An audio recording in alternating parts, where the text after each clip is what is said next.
Hello dear students, so welcome back to Academic Excellence. So let's continue with the same class 7 chapter 2 of history. Till now we covered that how new kings and kingdoms emerge, how new dynasty created, and how the administration of the kingdom proceed. Along with that we also covered Prashastri and land granting. So now we will discuss Gujara, Pratihara, Rashtrakuta and Pala dynasty. So we called it tripartite struggle because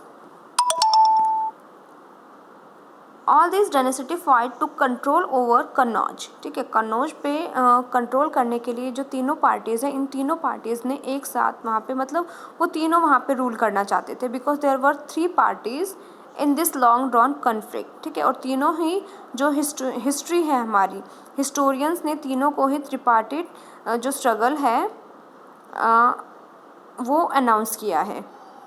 अब यहाँ पे देखिए जैसे भी आप जो given है आपका उसमें भी आप देखेंगे जो भी रूलर्स थे, rulers also try to demonstrate their power and resources by building large temples.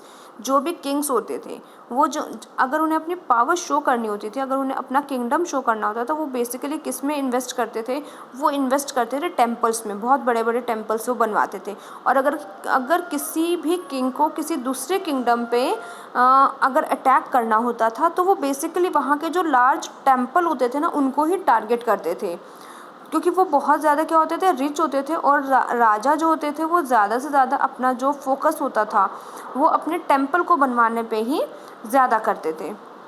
और वहाँ उस टाइम पे एक बहुत अच्छे रूलर थे सुल्तान महमूद गजनी जो अफ़गानिस्तान के रूलर थे. उन्होंने रूल किया था 997 से 1030 तक. ठीक है, and extended control over the part of central Asia, Iran and north western part of सब कॉन्टिनेंट. सब कॉन्टिनेंट का जो मीनिंग था वो मैंने लास्ट टाइम आपको वीडियो में बताया ही था. तो वो भी क्या करते थे, वो भी अगर कहीं पे किसी भी सब कॉन्टिनेंट पे अगर वो रेड करते थे तो बेसिकली वो जो टेम्पल्स होते थे टेम्पल्स पे ही वो रेड करते थे. उनका टारगेट टेम्पल्स ही होता था including that of the Somnath Gujarat. यहाँ पे ये इंपॉर्टेंट पॉइंट है आपका, सोमनाथ कहाँ पे आपका, गुजरात में है.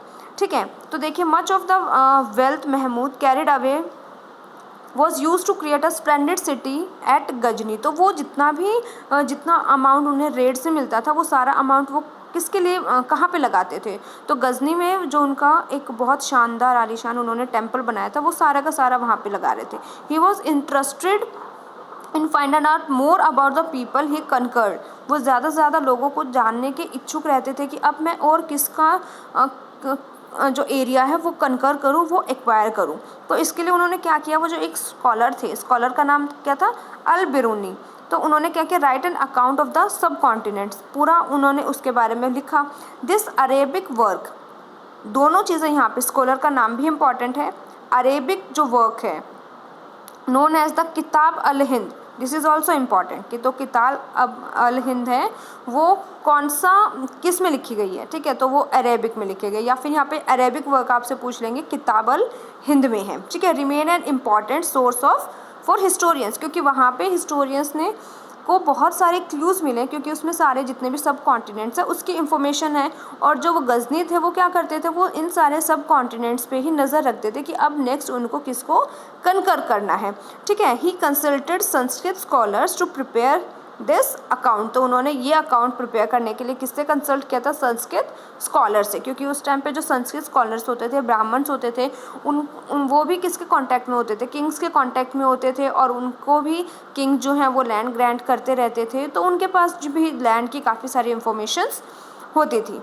ठीक है, नेक्स्ट देखिए, नेक्स्ट हम पढ़ेंगे चमनाज के बारे में. चमनाज को बेसिकली बाद में क्या बोला जाता था, चौहान उन्हें बोला जाता था. This is also very important for NTSC. ठीक है, जिन्होंने रूल कहाँ पे किया था, दिल्ली और अजमेर में उन्होंने रूल किया था. ठीक है, they attempted to expand their control to the west and east. अब देखिए जो दिल्ली है ये हमारा सेंट्रल में आ जाता है और वो कहाँ पे करना चाहते थे, रूल कहाँ करना चाहते थे, वेस्ट और ईस्ट साइड में भी. ठीक है, were they opposed by the Chalukyas of Gujarat, but Gujarat में उन्हें कौन मिले, चालुक्यास मिले जिन्होंने उनको अपोज किया. और वेस्टर्न उत्तर प्रदेश में भी उन्हें गहाडवालास मिले. The best known Chahamanas ruler was Prithviraj III. जो बेस्ट आपके जो चौहान्स में जो रूलर थे वो कौन थे? पृथ्वीराज 3 थे, who defeated an Afghan ruler name है सुल्तान मोहम्मद गौरी। किसको डिफीट किया था? मोहम्मद गौरी को इन 1191, but lost of him very next year in 1192। लेकिन वो नेक्स्ट ईयर वो खुद ही नहीं रहे थे। उसके बाद देखिए राजा राज आते हैं आपके, राजा राजा 1 आते हैं। उनको भी जो चोला रूलर थे, चोला रूलर में सबसे ज़्यादा पावरफुल उनको ही माना जाता था।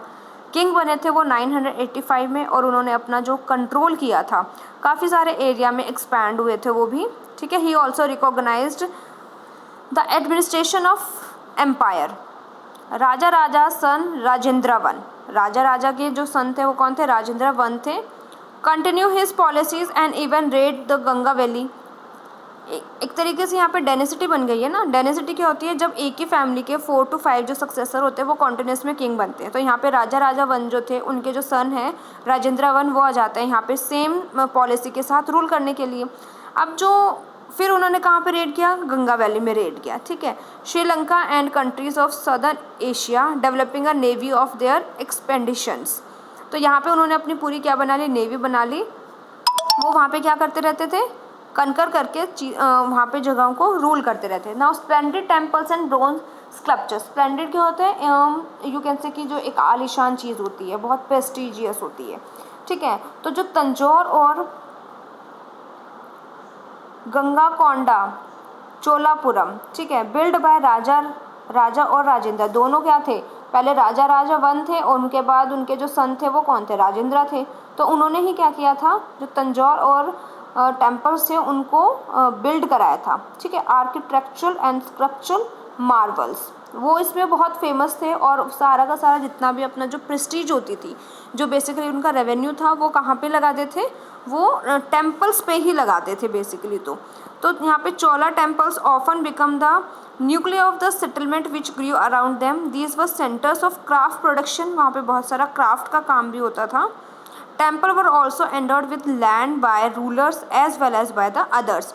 जो टेम्पल होता था उसकी जो लैंड होती थी वो रूलर्स की भी होती थी, बाकियों की भी होती थी। Producer of the land went to maintain all the specialist who work at the temple and very often live near it. जो प्रीस्ट हैं, गार्लैंड मेकर हैं, कुक्स हैं, स्वीपर हैं, म्यूजिशियंस हैं, डांसर्स हैं, वो वहीं आसपास रहते थे, बहुत ज़्यादा दूर से वो नहीं आते थे।